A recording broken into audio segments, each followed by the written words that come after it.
Končím. To ti hlásím. Ať si s ním užije zas někdo jiný. Já vím, nemáš to s ním lehký, ale komu ho svěřit? To mě nezajímá. 5 let ho mám na krku, 5 let! No. To by nevydržel ani svatý. Já tě chápu, Karle, já tě chápu, ale komu ho svěřit, prosím tě, komu? Jako řekni ano, můžu ho svěřit tvému mužovi? Ten by ho zabil. On je strašně prchlivej.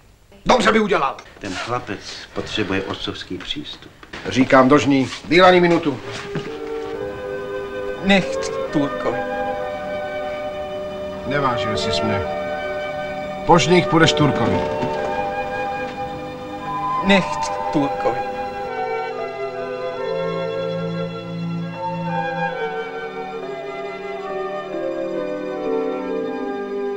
Po žných Turkovi.